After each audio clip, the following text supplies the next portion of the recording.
So as you can see, had a little issue, but I got it in there. You can see the silver piece that we were talking about. It's in there nice and flush. It stays in there pretty snug.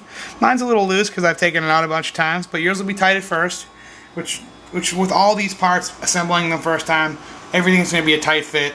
Bear in mind it will loosen up after you use it for a while. So we'll come around to the front. I don't know if you can see it, but you'll see where the two prongs in the upper receiver meet up there. Maybe I move this out of the way. No, that's not going to help. But it's in there, and it's self-retaining. You don't have to worry about losing it. Okay? The next step, you're going to take your hop-up chamber. We're going to do that first. So, if you don't know how to R-hop your barrel, and that's what you're trying to do, please watch a video on how to R-hop an AEG barrel. There's 100 million of them on YouTube. Pretty simple. You also need to remove the nub from inside the bucking, like any R-hop. Like I said, if you're watching this video, you probably already know what that is. And then this piece here and this piece here, they made up. So take your front part of the hop-up chamber, and now, mind you, see this little notch here? You'll see it's like the cutout of the barrel that the bucking mates up with.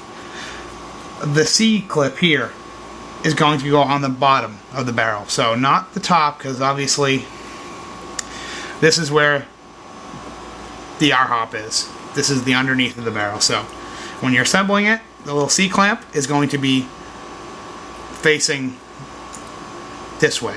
Okay? So you keep that in mind when you're putting this together. Now very gently, because the bucking is stiff and you might rip it at first. Don't do that, by the way. It's $20 and it's a waste of money, and it's just foolish. Just be careful. Alright?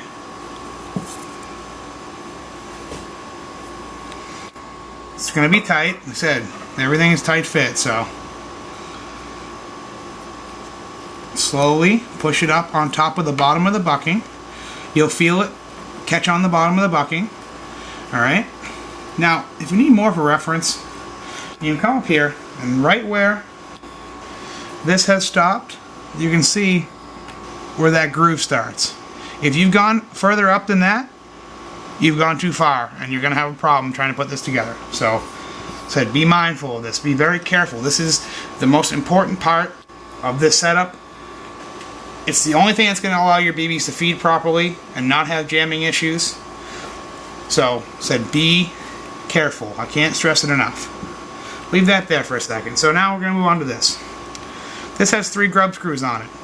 The larger one is for your hop-up adjustment. Go ahead and back that out a little bit to make sure that it's not going to interfere with the bucking as you're putting it on.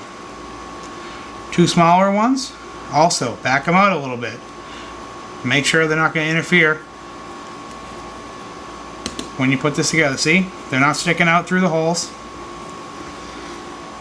What I like to do to help keep this bottom piece in place while I'm assembling this is put your little C-clamp.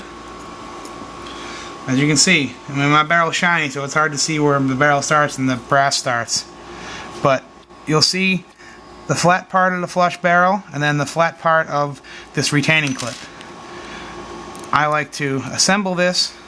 It's almost like a regular AEG barrel. If you've ever assembled an AEG hop-up, you've seen something similar to this. So, right there, and it should slide on nice and easy. If it doesn't slide on easy, you're doing it wrong. Don't force it.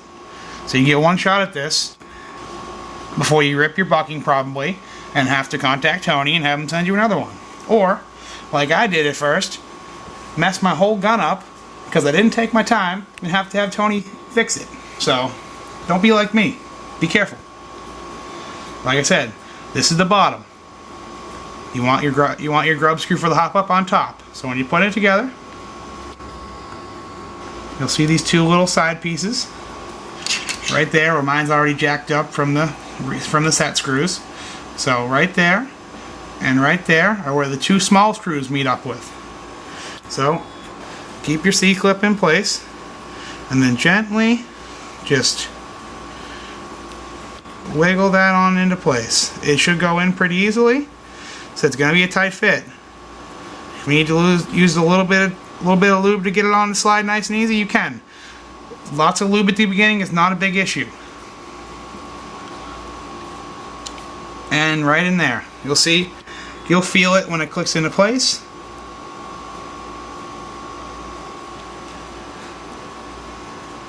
I believe I just did that upside down. See, guys? I just did that upside down. All that talk about being careful, and I didn't even do it right. Should wiggle it.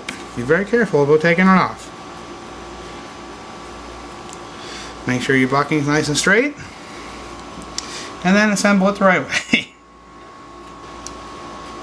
Same idea. Very gently. Wiggle it into place. And there you go. You'll feel it bottom out and be where it's supposed to be. Now, mind you, this is the bucking right there. Okay, that black piece. It should be flush, or almost entirely flush with this brass piece. So if it isn't, you did something wrong. Take it apart and be careful of reassembling it. Said you get one shot at this before you really fuck it up big time. Alright, so at this point, I myself like to apply just a tiny drop of blue Loctite on all three of these screws. Okay? You don't have to. Some people might not. I don't know. I had an issue with my stuff backing out, so I decided to do that. Also, Tony himself suggests that on the hop-up screw itself, putting a drop of Loctite on it, and then breaking that drop of Loctite later on. It helps keep it stiffer and prevents the grub screw from spinning freely under heavy recoil. So once you're sure you got everything where you want to, and you got your little drops of Loctite on there, tighten your screws down, and then when I come back, I will show you how to assemble the outer barrel and mate it with the upper receiver.